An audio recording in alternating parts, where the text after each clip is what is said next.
এই যে এটা হইছে আমার দুষ্ট স্টুডেন্ট। আচ্ছা, আপনি যখন ভূমিকম্প হয়েছিল তখন আপনি কোথায় ছিলেন? ছাগলের কাছে। কোথায়? ছাগলের কাছে। ছাগলের কাছে নাকি দোকানে ছিলেন? ছাগলের কাছে। ছাগল? ও মানে ছাগল।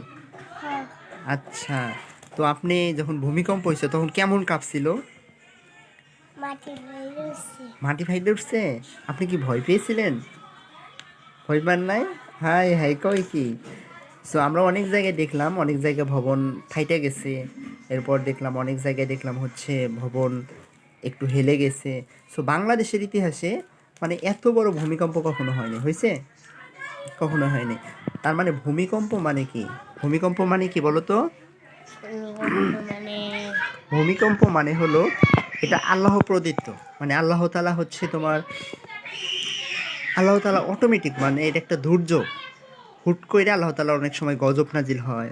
আল্লাহ তাআলা অনেক সময় দেখা গেছে তার কথা ইয়ের মাধ্যমে এটা হয়। তোমার হচ্ছে আমরা অনেকেই জানছি তোমার মিকাইল আলাইহিস সালামের মানে হচ্ছে এই পুরো পৃথিবীটা মানে তার কাঁধে নিয়ে আছে। তার কাঁধে নেওয়ার পরে মানে হচ্ছে সে হচ্ছে যখন একটু নাড়াচাড়া করায়, কি করায়? যখন একটু এটা নাড়ায় মানে এই কাঁধ থেকে ওই কাঁধে নাড়ায়, মানে তখন হচ্ছে এই ভূমিকম্পটা মানে তখন পৃথিবীটা পুরোটাই কেঁপে ওঠে। না, আমরা স্বাভাবিকভাবে এটাই ভেবে আসছি। এখন আল্লাহ পাক কি ভালো জানেন কিভাবে এটা হয়।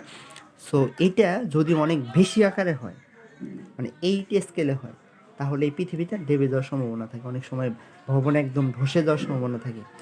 আমরা অনেক সময় এরকম ধরনের ভূমিকম্প কোথায় কোথায় দেখি? জাপানে দেখি, তারপরে হচ্ছে তোমার চাইনা। চায়নায় খুবই কম হয়, জাপানে এটা বেশি হয় আর কি স্বাভাবিকভাবে। কোথায় বেশি হয়? জাপানে এটা বেশি হয়। ঠিক আছে, তাহলে হচ্ছে ভূমিকম্পর সময় অবশ্যই আমাদের কি পড়তে হবে? দোয়া দরুদ পড়তে হবে বেশি বেশি। কি পড়তে হবে? দোয়া দরুদ বেশি বেশি পড়তে হবে। ঠিক আছে। আচ্ছা, আপনার যে আজকে পরীক্ষা হলো, পরীক্ষা কেমন দিয়েছেন? ভালোই। ভালোই দিয়েছেন? আপনি কি সব কিছু লিখতে পেরেছেন? কি কি আসছিল পরীক্ষায়? বাংলা, ইংরেজি, অঙ্ক। বাংলা, ইংরেজি, অঙ্ক। আপনি কোন ক্লাসে পড়েন? শি- শিশু শ্রেণী। কোন ক্লাসে?